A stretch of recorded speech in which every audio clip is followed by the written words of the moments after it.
Hi, in this video, I will be showing you on how to mark attendance for student and tutor. The objective of this video is to give the general idea on how attendance should be captured. However, this attendance function is only available to professional and enterprise subscriber. To mark students' attendance, there are two ways to do it, which are through reports and register attendance window, which is only available for enterprise subscriber. Now let's take a look on how to mark students' attendance manually. Go to reports icon and click management reports. Select class attendance checklist.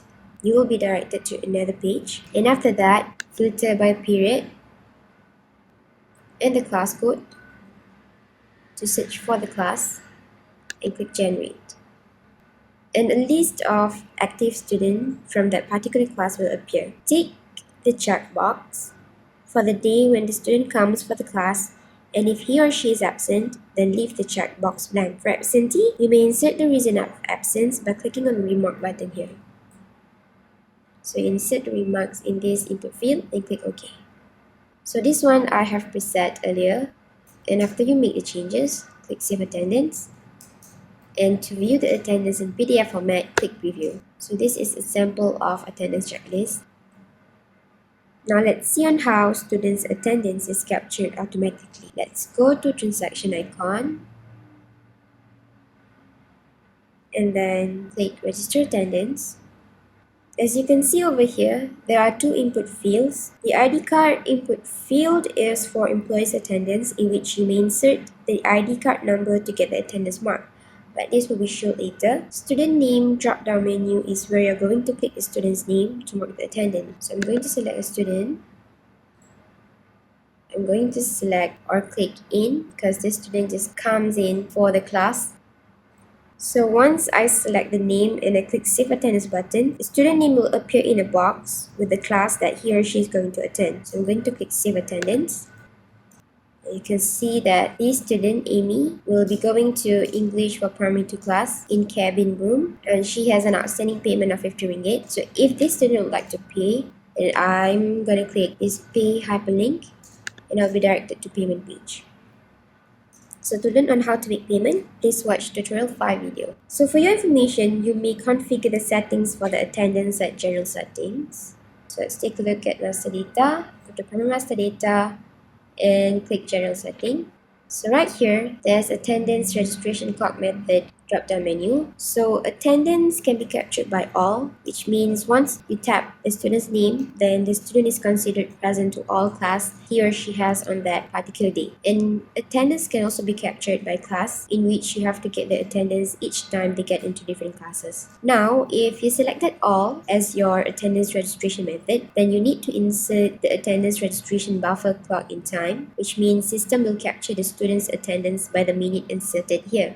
Plus and minus plays a great role in determining the buffering. Plus means minutes after the class starts, and minus means minutes before the class starts. For example, if you insert negative 30 over here, it means that this attendance will be captured 30 minutes before the class starts. If student comes in earlier than that or later than the prescribed minutes, then attendance won't be captured. The second input field is for class-by-class method, in which normally plus symbol is used, as when attendance is captured by class, student might get late to the next session. So let's say if I put plus 30 over here, and the class starts at 11 AM and the student comes to the class at 11:30, then the student's attendance will be captured because the timing is still in the prescribed range. And remember to click save to save any changes made. Now let's go back to register attendance. For your information, student ID card may also be used to mark students' attendance, where student taps onto the card reader machine to get the attendance mark. If you would like to utilize ID card for attendance, you may purchase it from us because ID card and ID card reader from other vendor won't be guaranteed to function well with SimTrain. If you would like to view the attendance report, please watch tutorial 6 video to learn on how to view related reports. Now moving on to tutor's attendance. To get the attendance captured, use register attendance window as well. It's the same thing as in capturing student attendance, but you need to insert the ID card number to the first input field. Then you click Save Attendance. However, prior to this, you need to create a database for working shift. I mentioned about this part in tutorial 3 on how to create tutor's profile. Let's go to master data, secondary master data, and then select Add or Edit Employee Shift. Here you may insert the working shift at your center. Firstly, insert any code that represents the working shift that you are going to create. For example, the shift code is part-time, which stands for part-time working shift, and you may describe the shift here such as part-time working shift or part-time tutor shift. This is an important part where you will be defining the working hours of a particular working shift. Tick the checkbox for the employee's rest day. For example, if the employee's rest day are on every Saturday and Sunday, just tick these checkboxes. And then insert the start time of the working shift. If the working shift starts at 8 a.m., then you need to insert in the input field provided. For example, if the working shift is on every Monday and Wednesday, you just insert the start time in provided start time input field. So you must remember to insert the start time or the end time in 24 hours format. So if it's 10 a.m., you should put in as 1000 and then insert the end time as well. And also insert the duration of break hours in 24 hours format. For example, 0100 for an hour of break. And then do not forget to click save. Then after that, you have created the shift. Assign the shift to employee's profile. So you need to go to master data. In primary master data, go to add or edit employee and search for the employee that you're going to assign the working shift. So search the employee and click on the pencil icon and assign the employee shift for this tutor and then click save.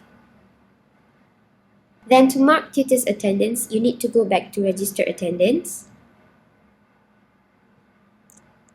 And after that, insert the ID card of the employee and click save attendance.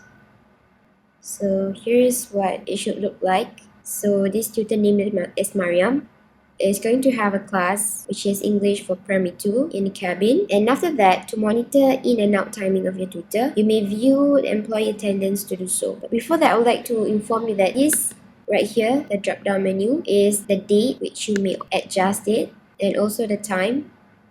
So if you like to test the attendance, you may adjust the timing over here and you may click in and out for attendance in and attendance out. So let's go to employees attendance, which is an intersection icon.